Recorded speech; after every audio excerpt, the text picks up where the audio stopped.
karena berkat rahmatnya kita dapat berkumpul bersama pada siang hari ini dalam keadaan kondisi sehat walafiat. Hadirin sekalian, hari ini merupakan momen penting bagi kita semua. JHC mendapatkan kesempatan dari Elixir Medical Corporation memperkenalkan sebuah inovasi baru di bidang intervensi kardiologi, yaitu Lytix Heart Contact IVL. Hal tersebut merupakan sebuah kebanggaan bagi kami. Teknologi ini hadir sebagai terobosan mutakhir dalam penanganan kalsium deposit pada pembuluh darah koroner dengan tingkat presisi dan keamanan yang lebih tinggi.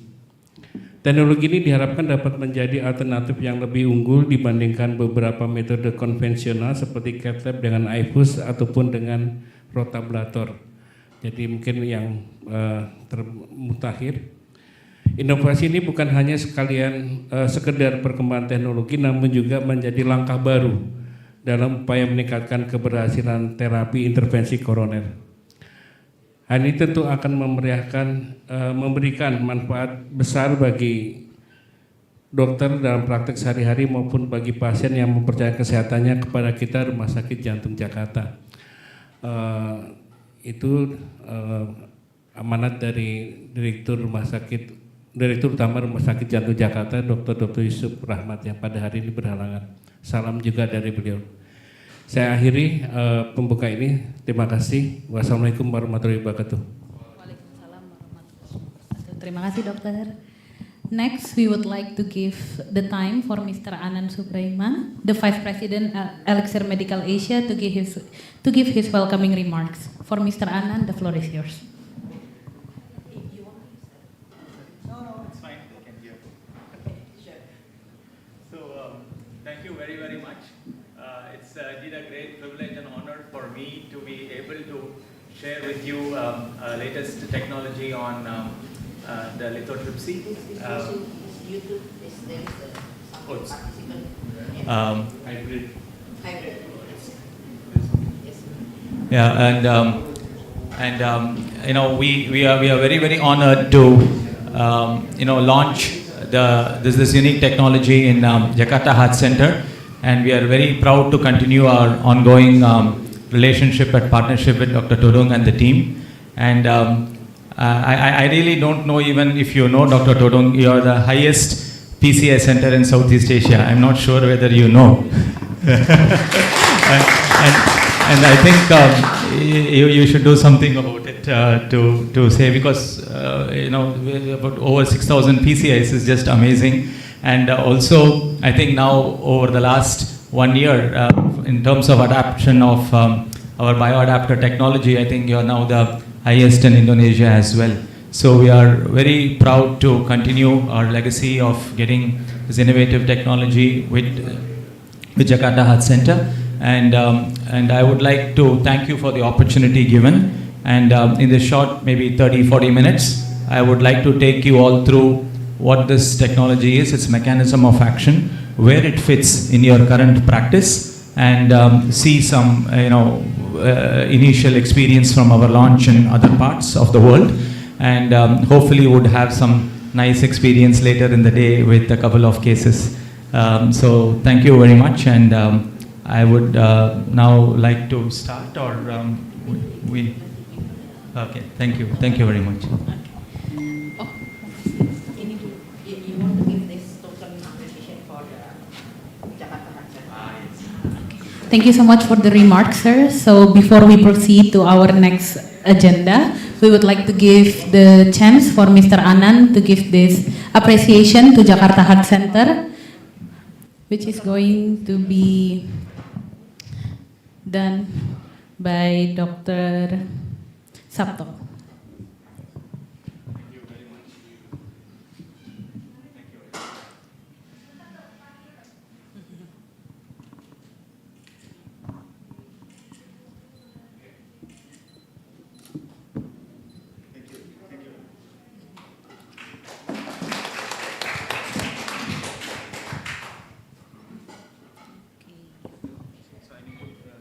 Start with the mic or without the mic?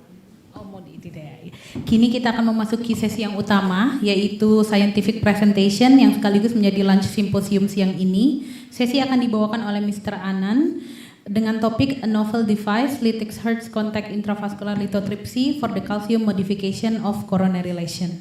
The session will be delivered by Mr. Anan with the topic A Novel Device, Lytix Hertz Contact Intravascular Lithotripsy for the Calcium Modification of Coronary Lesion. You may start your. So do I have to use the mic or this is for the YouTube? We need to use this? Okay.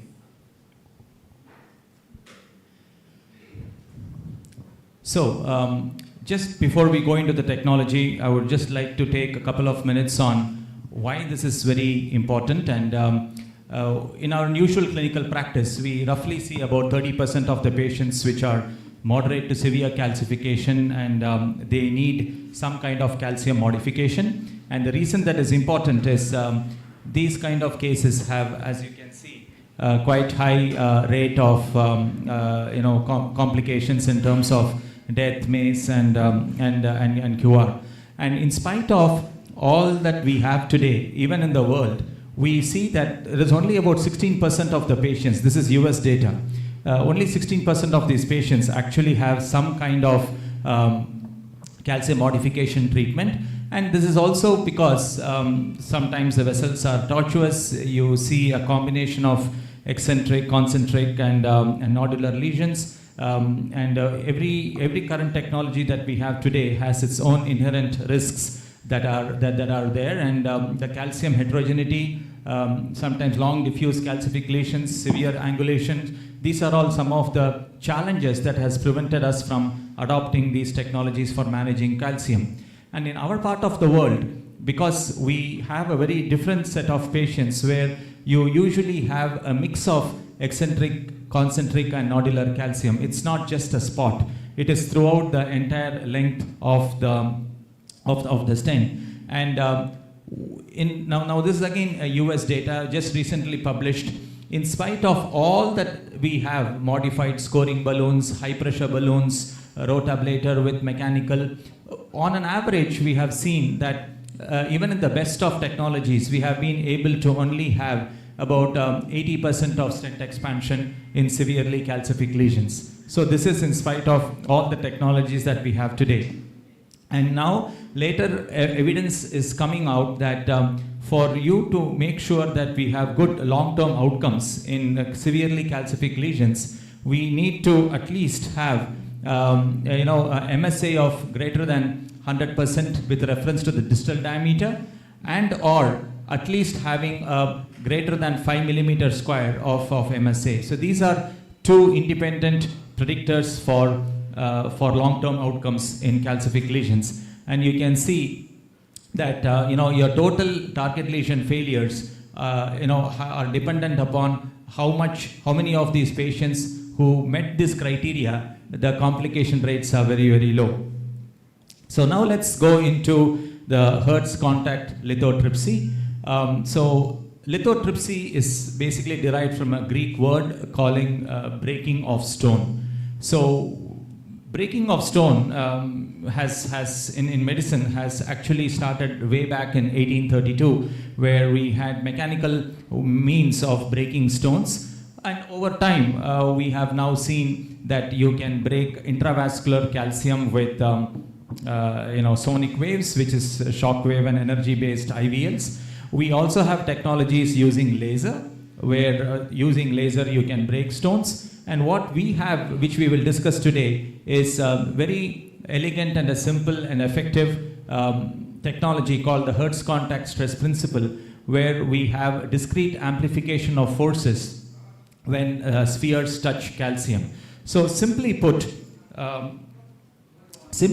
this is a very unique and very nice technology where we have a balloon on which you have stainless steel spheres. So when you have two hard materials which are having very high deformation forces or resistance to deformation or high modulus of elasticity, and when the area of contact is very low, the force applied on one material gets amplified on the other. So this is the crux of the principle. So I repeat again, when two hard materials are in contact with each other over a very small surface area, when force is applied on one, it exponentially amplifies on the other. But by the same principle, if the modulus of elasticity is different, that means if you have a blood vessel which is having a significantly lower modulus of elasticity, the force gets dissipated. So when you are amplifying the force is experienced only by the calcium, whereas in a tissue which is having a very low stress, the whole the force gets dissipated. Very similar to the principle we have in rota, where when you burn, you actually cut or do the modification of the calcium, but the same burr touches the vessel, the force gets dissipated. So in a way, it's a bit similar. So you can see that when you take the lithics Hertz contact lithotripsy balloon at about 5 or 6 atmospheres, so 5 atmospheres is the nominal, and the calcium experiences at least about 10 to 12 times. So basically on an average, it is very, very atraumatic on the vessel, but the calcium experiences at least 10 times at the focused area. At the same time, when it is like a soft on tissue, there is nothing happens. So with the lithics balloon, it is extremely safe because even at 7 to 8 atmospheres, the calcium experiences about 65 to 70 atmospheres. So that's the crux of this technology. So what you see here is a balloon. It is mounted on the stainless steel spheres there, and nominal is 5 atmospheres. So when this comes in contact with the calcium, the crack actually propagates, and when the same sphere touches the normal vessel, it gets dissipated. And inside a calcium, so that's how the calcium fragments. So this is the crux of this technology. So it has got 2 configurations. You have at this point of time we are launching 2.5, 3 and 3.5. So for the 2.5 mm balloon, it has 9 spheres. I mean 9 spheres in each row, and you have got 3 rows. And in the larger balloon, 3 and 3.5, you have 5 rows of 9 hemispheres each. So about 25 spheres here and about 27 spheres here. So that's very simple to accommodate various diameters. The crossing profile of this balloon is very, very similar to any non-compliant or semi-compliant balloon. And this is one of the advantages of this technology in its ability to track very distal or complicated lesions. So in terms of how it differs from the basic energy waves, so because of these contact discrete points, each of these points, the force is amplified to about 60 to 80 atmospheres at all these contact points. Whereas with a IVL or a sonar technology, you have a mean transient atmospheric pressures of about 50 atmospheres. But in the context of in the context of cutting balloon, again you can see that in a cutting balloon you have 3 to 4 blades, and these blades have a large surface area because the force is spread across the entire surface area of the blade, and therefore it is not that very effective. And when it comes to cutting balloon, as you go up higher, like say 3 atmospheres, 6 atmospheres, as you go to 12 atmospheres, it starts to dog bone, and this is where sometimes you have complications occur with the cutting balloon. So let's look at how do we manage with this as a treatment strategy. So it's a very simple mechanism by which you are able to treat a wide variety of morphology with a mix of inflations and pressure. Because it is mounted on a semi-compliant balloon, by varying the pressures, you can vary the diameter of the balloon and therefore vary the forces on the calcium. So how do we do that? It is very simple. It is just part of your workflow. So after doing the angio, you assess the calcium morphology with an IVUS, intravascular ultrasound, and based on that, if the lesion is very tight, you go ahead and pre-dilate with a NC or a semi-compliant balloon. That's your choice. But if you feel that the IBUS catheter or the OCT is able to travel very easily, you can skip the step of pre-dilatation, because usually the crossing profile of this balloon is very, very low. It's about only 1.4. So we have not had many issues tracking this catheter, which later, once you do the cases, you will also be able to realize. So after you cross, we then make sure that you choose a balloon that is as close to the vessel diameter as possible. Ideally, 1:1. So when you have 1:1, that means if you have a 2.5 vessel, you choose a 2.5. But if you have, let's say, a long calcific segment, 2.5 at the distal and about 3.2 at the proximal, then you choose the size with respect to the distal first and dilate the distal 1:1, and you can come proximally and go up to slightly higher pressures, because you can manipulate the diameter of the balloon, because it is a semi-compliant balloon. So that advantage you will not get with a energy-based device, because you just need to make sure that you have to have a 1:1 sizing. So another very good important feature we like is what we term as poor man's IVUS, because when it comes to cost conscious, we would like to, while it is ideal to have intravascular imaging, sometimes a lot of patients cannot afford. So for you to be able to make sure that you have a real-time assessment of lithics expansion, we use stent boost in real time, and after 3 or 4 inflations, you can see the first inflations here and then subsequent inflations here, and you know that the lesion has yielded in real time. So this is one very useful feature of this with a lot of physicians like. So you can see this is the first inflation. By the time you come to 6th or 7th inflation, you are able to see that the lesion has yielded, and then you can go to the next step. So in an ideal world, it will be good to have an intravascular ultrasound, but if you don't have, this is a very important and a useful feature to save cost without compromising the clinical outcome. So this is what I was mentioning. You have actually a good compliance range. So if you take a 3.5, at 5 atmospheres, it is around 3.5, but it is about 3.9 when it comes to 12 atmospheres. So you have a good working range to choose a 3.5, and it can treat from 3.5 up to 3.9. So you have this variability to be able to manage it. So that is why we have been able to treat a wide variety of cases using this technology. So currently, as I said, we have 2.5, 3 and 3.5 that is currently available, and very soon we should be able to have a 2 and a 1.5. So what I would like to do is, just in the space of some time, just take you through the clinical evidence of this technology. We had a study called the Pinnacle. The Pinnacle was modeled on the CAD1 Disrupt study trial from Shockwave. So basically it's 60 patients. We had about 50% of those patients with the imaging subgroup. The primary endpoint was 6 months. Primary endpoint was the MACE at 30 days. And we had another primary effectiveness endpoint of less than 50%, exactly similar to the CAD1 Disrupt study. We had a very good outcome, 100% angiographic success. There have been no angiographic complications. We had one patient with a MACE event, which is, so we have very, very good safety data with a 98.3% clinical success in terms of meeting our primary and the secondary endpoints. And we have been quite successful across all the 3 types of lesions, unlike some of the limitations in other technologies where you may not have very optimal outcomes with nodular and eccentric lesions.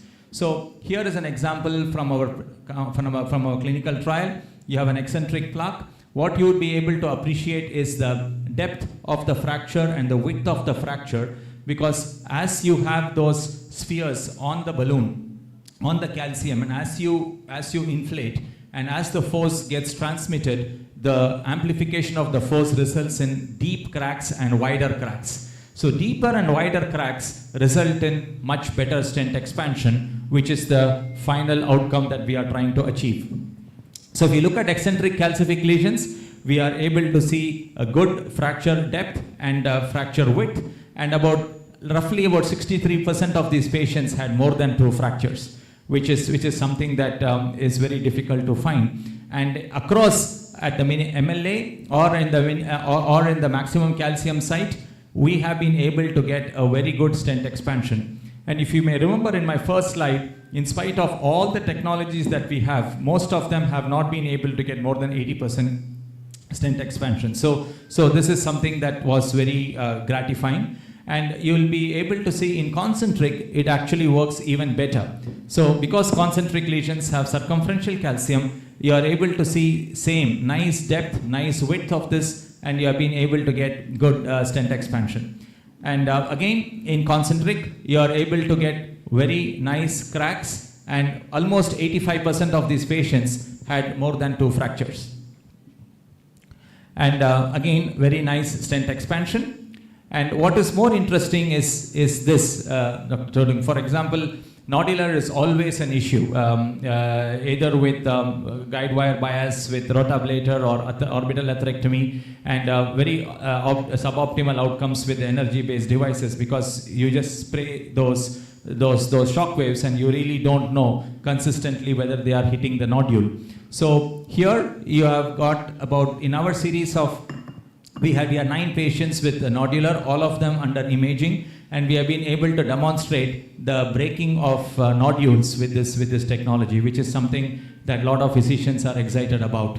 So I'll now share some of the case examples that we have seen after we launched it in Europe and other parts of Asia, and just to highlight some of the advantages that we have seen with this technology. So with lithics, if you have a case like this, a long lesion of heterogeneous calcium morphology, varying diameters across a bend, these are challenging cases even for atherectomies. And with this, we have here, you can see almost more than about 770 mm of lesion with a dense calcium, and we have been able to manage with multiple lesions with just 1 lithics.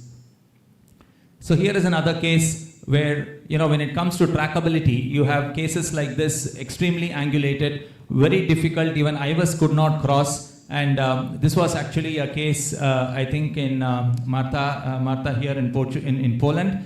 And this is a demonstration of a very nice trackability of lithics, and this is post. These are cases that you would find it extremely difficult to cross with an energy-based device or with a rotablator. So here is another beautiful case, especially in our part of the world.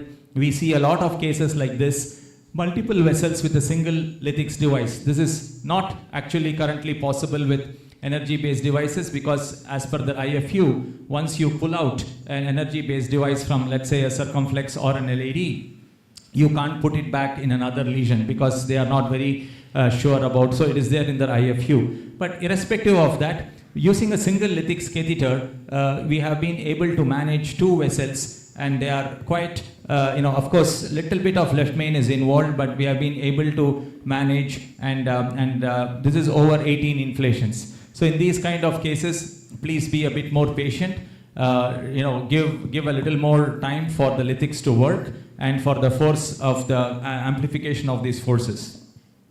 And another nice case is the nodule. You can see an eccentric nodule here across the bend, a large vessel, very difficult for rota, and because it is on a bend, and your guide wire bias will take you here, whereas the calcium is here. And we have been able to get good results with lithics with about 8 to 9 inflations.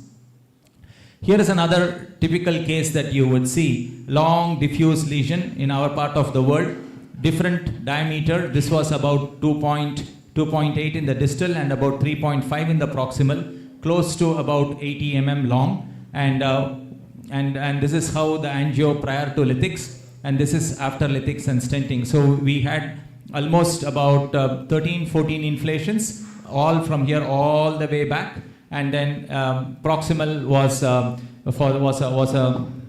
bioadapter, and distal was a DCP strategy. So this is something that you would be, a case like this can be managed very easily and comfortably. And here is another beautiful case. It was an 88-year-old patient who came with a cardiogenic shock. and you could see a triple vessel disease, ostial left main bifurcation and also circumflex. And here you'll be able to appreciate the thickness of the calcium. And we used lithics, stent boost. We are able to see gradual cracking of the calcium, and you can see nice, beautiful cracks, and able to achieve in the distal LAD and proximal. We are able to get some good cracks and good post lumen, and this is the post case. So these are some very nice cases that we have been able to manage to crack, especially a complex case like this, just using a single lithics catheter. So this is something that will be very difficult to achieve with the current technologies that we have. So maybe I can take you through a few cases from the field for you to just get a sense of this. So here is a case, severe RCA, almost 90% stenosis, mid distal stenosis about 40%, and this is angio, and you'll be able to appreciate from the OCT the calcium is quite thick, almost an arc of about 200 degrees, and sometimes about 1.1-1.2 millimeters thick. It's a very severe calcium, and we do a pre-dilatation with a simple scoring balloon, with a normal balloon, and multiple inflations with lithics, and you can see initial inflation.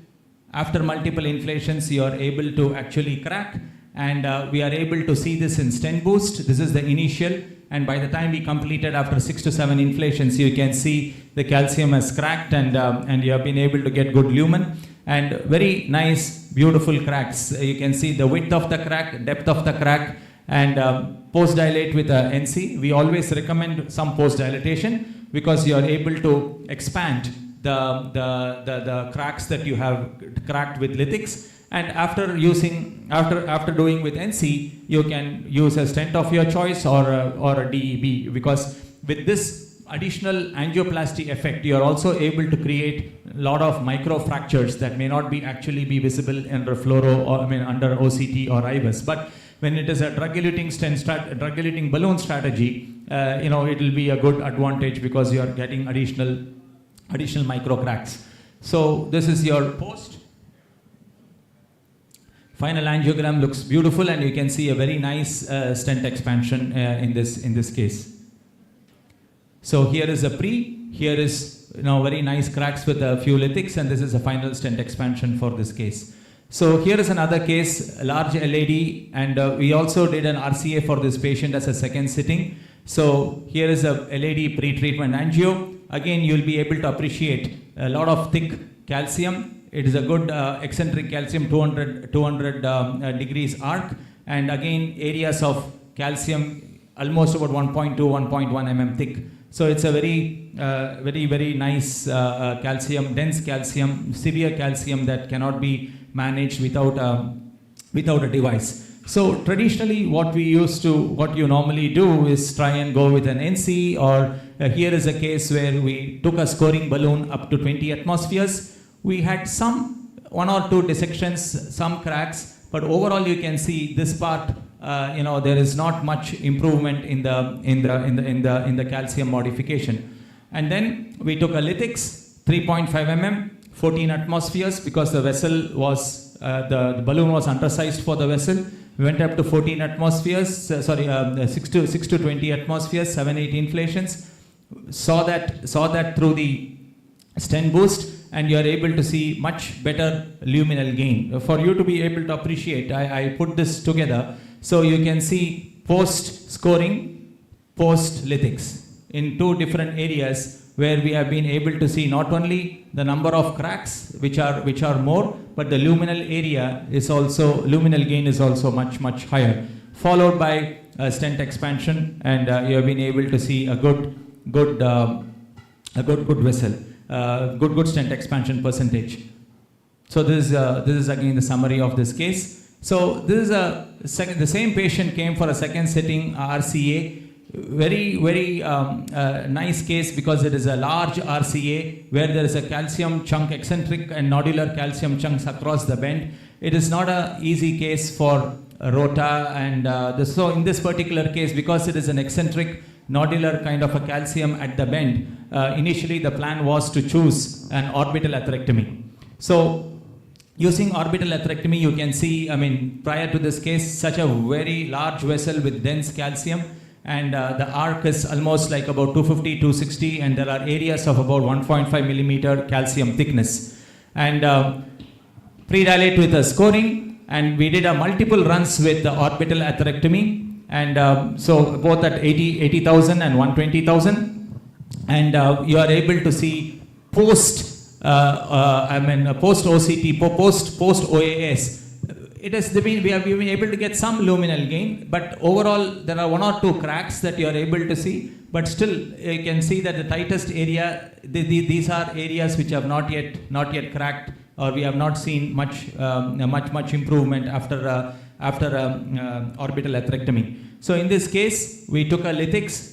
We have only a 3.5, and in the vessel is much bigger. So we could go up to 18 to 20 atmospheres, and we are able to take 7 to 8 inflations, multiple inflations. This is the post lithics, and this is the post OCT. So you have been able to see much better lumen. You can see very nice cracks, 3 or 4 cracks there, and we have been able to get significant luminal gain with multiple calcium cracks after lithics. So this is a case where I just again want to show you just a side-by-side run of post OAS and post lithics. So you're able to see the difference in the luminal gain and also the number of fractures. So after this, we have been able to get very nice fractures with lithics, and then we did we stented with a 4 mm, and then post dilated with a 4.5, and at the proximal 5 mm to see the nice luminal gain. And here is a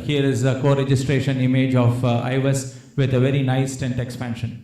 So these are very difficult cases which you are able to convert from a high risk atherectomy. In case you don't want to, you can move from that into these kind of cases. So how are we running for time? Do you have, or yeah? So we have many cases. So I have maybe just one case I will show you. This is a ISR, Dr. Todong. I'll just want to show you. So as we started learning more and more, we had cases where we had a neoatherosclerotic calcium. So this is a patient who came after 20 years with taxes, 2 taxes, and this was a ISR. Not this patient. So this is one. So you can see the stent there, and there is a ISR of 2 taxus stents. The vessel was extremely tight to cross. IVUS could not cross. So after a couple of balloon dilatations, we were able to see, and you can see tightest part, with the stent, lot of neoatherosclerotic calcium, and we did multiple inflations. You have to be patient with these kind of cases. We did over 16-17 inflations at about 14 to 16 atmospheres, and after multiple inflations, we were able to get a very nice luminal gain, nice cracks, and increased it from about 2 millimeters square to about 7, and 3 to about 7. In both the tightest part we have been able to get, and we were able to manage it with a nice DCB. So we have seen lots of successful cases like this. We have now treated multiple vessels with the same lithics, long lesions with the same lithics, very complicated cases requiring usually rota or atherectomy, where we de-risk the patient and to be able to use this. And from a cost point of view, we are able to save treating with just 1 lithics balloon a lot of these cases. So I have few more, but the principle is the same. We have to be patient. Take your time to inflate. Try and hold for about 10 to 15 seconds, and allow for the force amplification to really do the job. And don't be in a hurry. If you are not happy, you can deflate and you can inflate again. Another advantage is for hemodynamically compromised patients. If you have, let's say, many patients, you just take a wire into the LAD or even a guide catheter, the pressure will drop. So these kind of patients, you can do a very quick inflate, deflate, inflate, deflate, inflate, deflate 5 to 8 times rather than one time, because if you go with a shock wave or any energy based, you once you inflate, you have to hold it for 10 pulses and the patient may not be able to tolerate. So these are all small learnings that we have had. It is flexible, trackable. In case you need a guide catheter for any difficult anatomy, Dr. Todong, you can choose a 7 French system just to be on the safe side. So you can start with a 7 French and prepare a 7 French if you think that it is a very difficult anatomy that may need either a rota plus lithics. Sometimes the calcium bulk will be so thick that you might have to debulk with a rota and then follow it up with a lithics. So it is not a one-stop solution for all. I genuinely believe that it has taken the risk levels of complex calcific coronary lesions significantly lower. There will still be areas where you need a rota, you will need an orbital atherectomy, but overall we have seen that with this it is complementary to these technologies, but individually has been able to treat a wide variety with just one lithic, saving cost, saving money, and without compromising the clinical efficacy and the outcome. Because the endpoint is not about to crack calcium, but about restoring vessel compliance and also to make sure that we have a good luminal gain, which in our limited experience now, we have been extremely happy with this. And I am very sure that in our cases here later today and also with Dr. Todong adopting this technology, we will have very good results continuing going forward. If you have any questions, yeah, please let me know.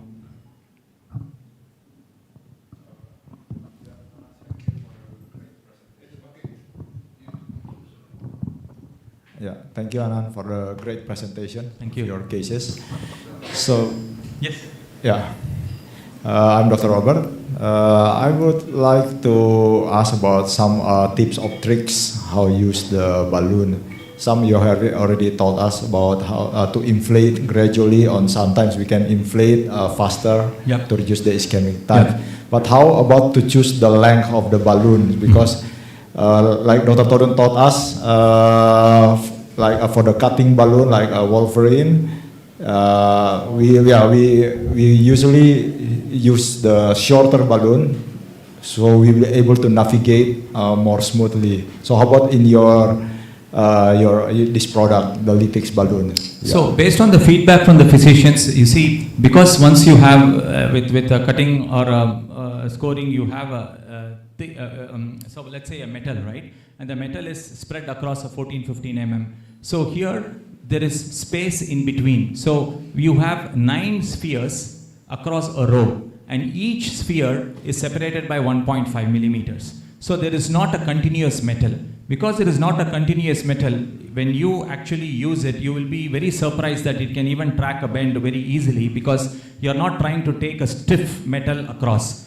You are just having, so each of those spheres is 250 microns in height and 200 microns in width.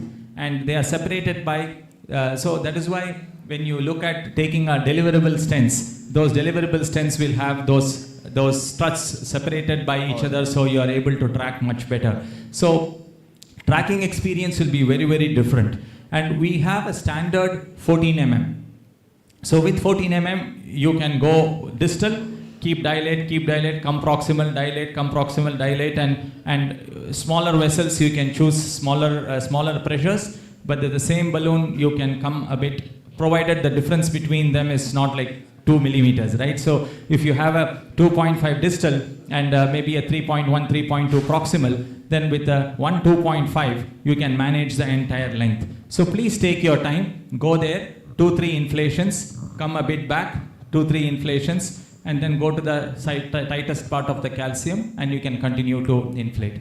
But every inflation, you go up to 5 reasonably quickly, that is the nominal, and after you reach nominal, 1 atmosphere every 1 second. So you can watch under fluoro.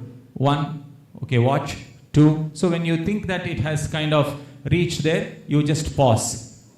15 to 20 seconds, watch under, and then do a stent boost. And then you deflate. then immediately you can start inflating again. Every time you do an inflate and a deflate, the vessel compliance changes a bit, and the position of the sphere touching the calcium also changes. So with every multiple inflations, we will see that the calcium is slowly yielding. And you can watch it and confirm it under the stent boost. Yeah, great. So, simple trick, go 5 atmospheres reasonably quickly. After 5 atmospheres, 1 atmosphere every second. Maybe 7th or the 8th atmosphere you can see. If you are happy, you just wait. And then 15 seconds, if the patient is able to tolerate, you hold. And then deflate. Do 3 to 4 inflations. On an average, we find that your calcium should usually yield between 4 to 7 inflations. Okay. But sometimes, like in ISR, sometimes in nodular, sometimes in severely eccentric, you might need a bit more inflations. So please be patient. There is no need to be worried about pulses running out. There is no need to be worried about, oh, I have proximal here, I have distal here, how much of pulse to give there, how much of pulse to, so no need to be concerned about that. And because of its semi-compliant nature, it is not as semi-compliant as a semi-compliant balloon, and nor is it non-compliant. So it's minimally compliant. So we take a semi-compliant balloon, we heat treat and glue and all of that we have treating on the balloon, so it changes the compliance of the vessel. So a 3.5 mm vessel at 5 atmospheres measures about 3.59, and the same balloon at 12 atmospheres measures about 3.9. So you have 0.4 millimeters to play around, and because of that, the pressures are also adjusted accordingly. So this is one flexibility the physicians like, because if you have a proximal 3.5 and a distal 2.8, it is very difficult to size a shockwave balloon. So you need to have a nice full 1:1 apposition in order for you to be able to have the maximum efficacy of the shockwave. So it is very practical. Our patients are all long diffuse lesions. You can see we have a calcium in the circumflex, calcium in the LAD, also involving the left main. So how many pulses will you give? And moment you go, pressure will drop. So you can quickly inflate and deflate. Do it 4 to 5 times. So then the patient can stabilize. If the pressure is going, just wait 1 minute. And again you can start inflating. So it gives you a lot of flexibility. Don't be in a hurry. Take your own time, and you'll be able to get some good results. Yes, thank you. And then one last, I saw one of your cases. The operator probably inflated up to 20 atmospheres, so it's still allowable to inflate it. So provided your balloon is smaller than the vessel, we recommend 1:1. So when you have a 1:1 sizing, never ever go more than 12 atmospheres. But if you have, let us say like the example I told you, 3.5 proximal, 2.8, 2.5 distal. So to treat the entire length, you will choose a smaller balloon. So you treat the distal first. And as you come, at 12 atmospheres, a 2.5 will only be about 3 point something. So you can actually go to higher pressures in order for you to be able to treat the 3.5 vessel. But if the vessel is 3.5, you have chosen a 3.5, do not go more than 12 atmospheres. Okay. And 99% you should be able to see the results in about 8 to 10 atmospheres with multiple inflations. Okay. So the trick is you manipulate the number of inflations and the pressure up to what you want. And remember that in eccentric and nodular, you have to be a bit more patient and maybe do 2 or 3 more inflations. The best results are always got in severe concentric lesions, followed by eccentric, followed by nodular. But most of the cases, it's just not a truly nodular. They will be a combination of eccentric and nodular. And also, some can be eruptic nodules, some will be non-eruptic nodules. So in eruptic nodules, you will have to be a bit more patient. Okay. Thank you for the tips and tricks. Okay, Anand. I just want. He has one question.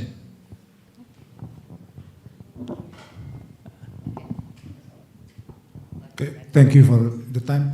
My name is Harbano. I would like to ask how long each of inflation should we give in patient? You said that we can do it on 4 to 6 times inflation. Yes. But how many how long? How long per inflation? Yes, per inflation. So when you are going 5, 6, 7, 1 atmospheres per second. But once you reach about 8 to 9, as you can see that it is almost kind of inflated, we will recommend you to see if you can hold between 15 to 20 seconds. Okay. So that is for the pressure to propagate the crack. But if the patient is hemodynamically not stable and the pressure is dropping, you can quickly deflate and again start. So either you can manipulate by 5 to 6 second inflations, doing it 8-9 times, or you can do 3 to 4 inflations 15-20 seconds. Okay. So you can manipulate that depending upon the condition of the patient. According to the product, so you can do it until 20 seconds. Yes. Okay. And if the patient is stable, give another additional 10 more seconds. It's not a problem. Just like how you use for DCB. Yeah. Right? So please. DCB until 1 minute. 1 minute, yeah. So in these kind of patients, because they are calcific, they are sick, they may not be able to tolerate much because you might have low ejection fraction. Patients will be hemodynamically unstable. So you can manage depending upon how the patient responds to the inflation. If the pressures are dropping, you can do 5 to 6 seconds, deflate quickly. But you can do more inflations. But if the patient is stable, do 15 to 20 second inflation. Okay, so do you have any study regarding the longest? Should we do more inflation or should we do longer?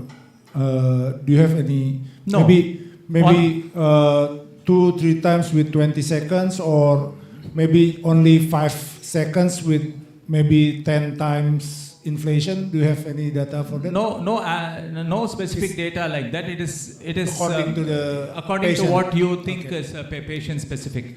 But in general, we feel that if you hold the crack propagations are better. Thank you. Yes, you had a question. In this, there is exclude for angiography criteria in this 9 degree. Why exclude 9 degree vessel? So, see, if it is very, very acute, the only reason is there could be some calcium crystals that could cause rupture. So, it is not that you don't need to exclude them. It is just that you may find, just like how you are rupturing a small balloon, you might have some eruptive calcium in the bend for you to be able to, sometimes it can puncture the balloon. But it is also not a contraindication per se, because before the balloon material touches the calcium, you have the spheres touching the calcium. Yeah, I think semi-compliance to 90 degree balloon Yeah. is suitable. It's not. I think that slide was put very early when we were launching to be a bit more careful. Yeah. But now with our experience now, that is not a worry. And why then use the balloon for the left main? We can. It is just that. For So that was again in an initial stage, right? So we have at least done about 50-60 cases now involving left main bifurcations. So no problem. So that was just to be, when we are launching initially, Dr. Todung, we wanted to be a bit more careful. So now, for example, you see this case, which I showed you. It was a very, so this patient is a left main bifurcation, 88-year-old guy with a cardiogenic shock who got admitted last week. So this was just managed with one Lithix balloon, left main, LAD and circumflex. And you were able to see the cracks that we were able to get in distal LAD, circumflex, and you can see with after DK crush to stent. So it is just that we wanted to be a bit more cautious. Those slides that you have were the initial slides when we were launching, and we wanted to just be a bit more careful. But with experience now, we are very confident that you have a case like that, you can. That's not a problem. Sorry. Oh, so risk of perforation. Okay. So basically, we have found. Okay, so there is a question from Dr. Munadi who was asking, what is the risk of perforation with this method compared to the rotablator? So as long as you follow the IFU with a 1:1 sizing, if you don't exceed 12 atmospheres, we have very low risk of perforation. Actually, there is no risk. That's because the balloon is tested from its compliance point of view, because as you increase the pressure, remember that the pressure amplification is to the calcium and not to the vessel. That is the beauty of this technology. So the problem of perforation with rotablator, though low, is there. In good hands, you still have 2 to 4%, and that is also because sometimes the calcium is in the vent because of guide wire bias. Sometimes the burr can get stuck. Those are the issues with that technology which physicians have over time mastered. But the reason this is very safe is that once you choose 1:1, you are under the threshold, and every increase in atmosphere is directed to the calcium and not to the vessel. And that is why in our lots of case examples that we show, if you are having a balloon that is undersized, initially in the IFU it says never go more than 12. But physicians have gone more than 12. They have learnt from it, and we have found good results with it. So once you use and get a feel for it, you will know.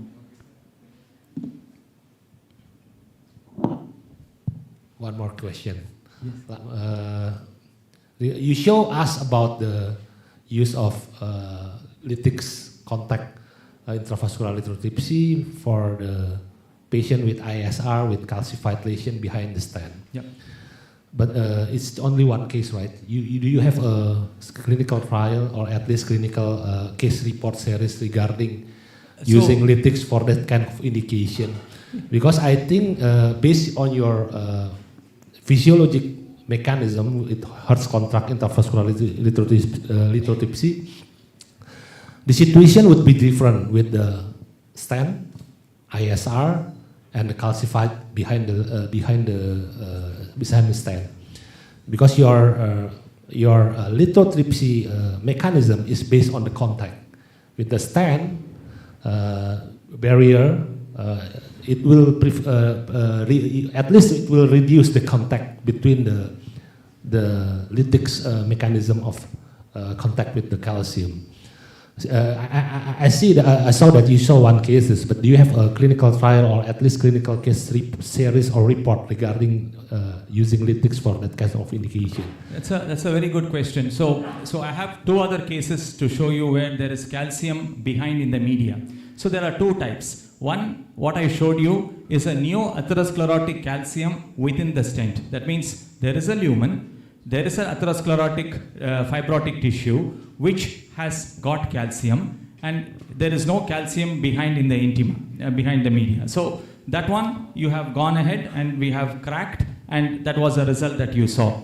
Now, your question about Hertz contact, while the crack propagation is important for the 2 hard materials to touch, you also see that with inflation, the force is able to go through the intima into intimal calcium or a medial calcium.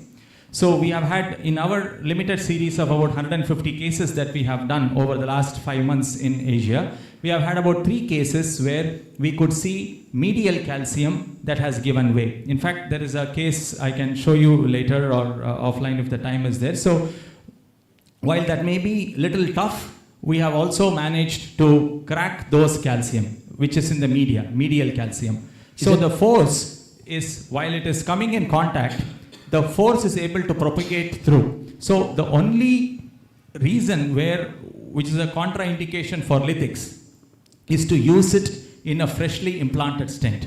So let us say angiographically it didn't look very good. Then actually when you did the balloon angioplasty and then put a stent, you suddenly realize, oh, there is actually a calcium in the media which prevented my stent from overexpanding. Then you say, oh my God, what do I do? Then in that kind of a case, we would recommend better to try and manage it with IVL. And the reason is that we have still not yet studied the effect of the amplification of stainless steel on the stent material, and we haven't studied yet the impact of the stainless steel ball on the polymer. But one thing you must also understand, that when you do that so-called mistake, it is better to use energy-based device, because even though it is not in their IFU, Shockwave, there have been some cases where they have demonstrated cracking of medial calcium in a freshly implanted stent. But in lithics case, if you have a freshly implanted stent, don't use lithics. But if the patient comes back with an ISR, where the predominant culprit is inability to expand a medial calcium, then we have found reasonably good outcome with the lithics, because once you expand, the lithics goes and comes in contact with the fibrotic neointimal layer of the stent. Through the stent, the force is able to get transmitted onto the calcium behind. Okay, thank you. So it's basically it's not recommended for the treatment of under expansion stent due to the calcium. Freshly freshly implanted stent. Yeah. That is the only. For now, at least for now. We would recommend for considerable amount of time, because Yeah. because what happens is once you have a stent, we don't know what will happen when because stainless steel is having a very high modulus of elasticity. Stent is cobalt chromium, that is also high modulus of elasticity. So when two very high modulus of elasticity touches, and we don't know whether it will crack the stent. So you don't want to have more problems with this. So in that situation, freshly implanted stent, which is unable to expand because of a medial calcium, shockwave or energy-based device may be a better option.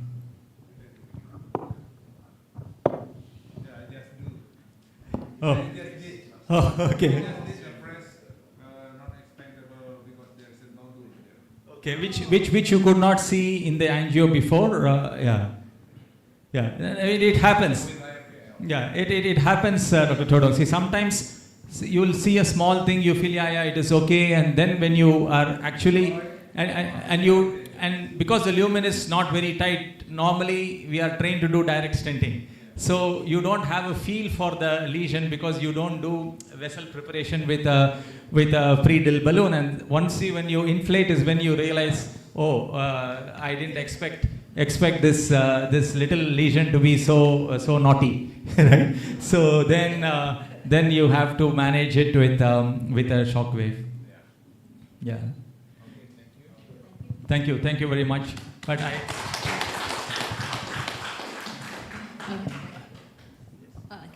Baik, apabila tidak ada pertanyaan lagi, with that we conclude the Q&A session and also presentation today. Thank you so much for Mr.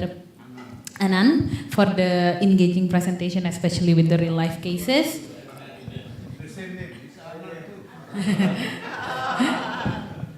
Okay, before we proceed to the next agenda, the Jakarta Heart Center would like to give a token of appreciation to Mr. Anand, and this will be given represented by Dr. Sabto. We would like to invite both parties to the front.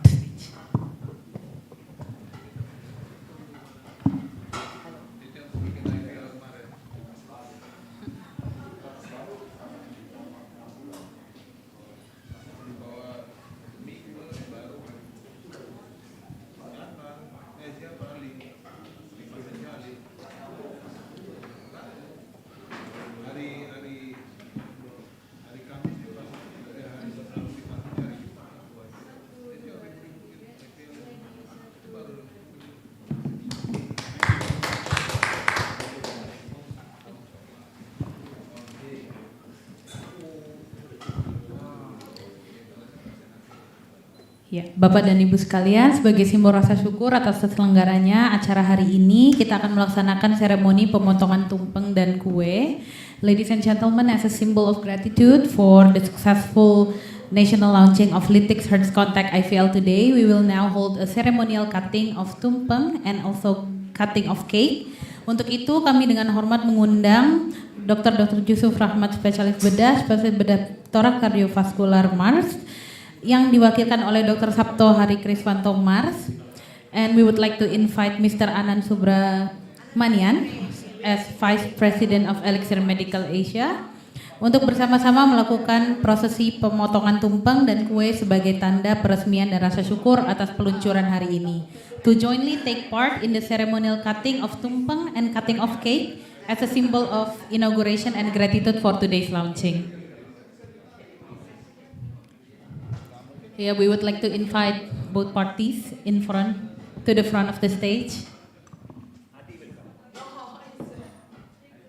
So Dr. Teduh and the doctor probably will, because you know that in Indonesia the first is for the guest of honor.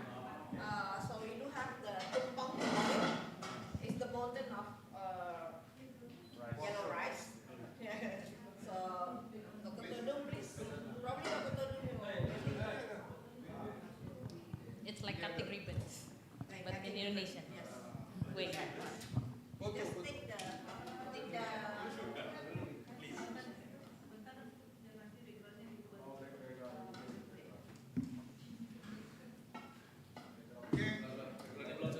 Action dulu. Action.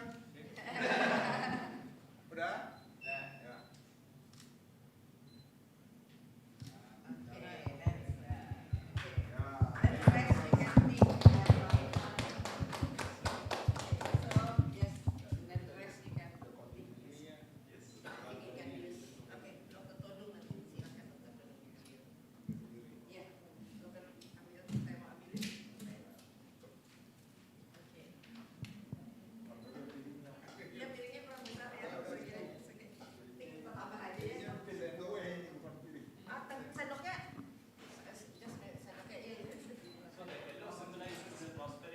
Ya.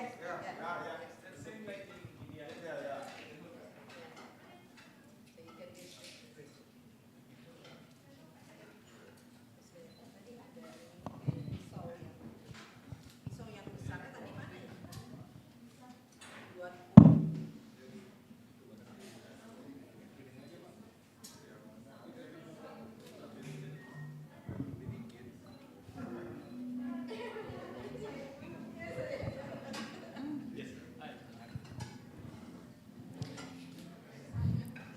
So we hope that with today's launching, the collaboration between Jakarta Heart Center and also Elixir Medical Asia will continue to grow, and that this innovation will bring great benefits to patients across Indonesia.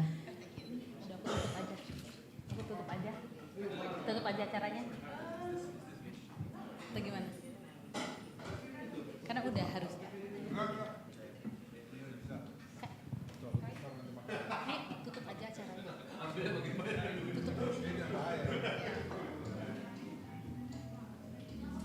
Udah tadi.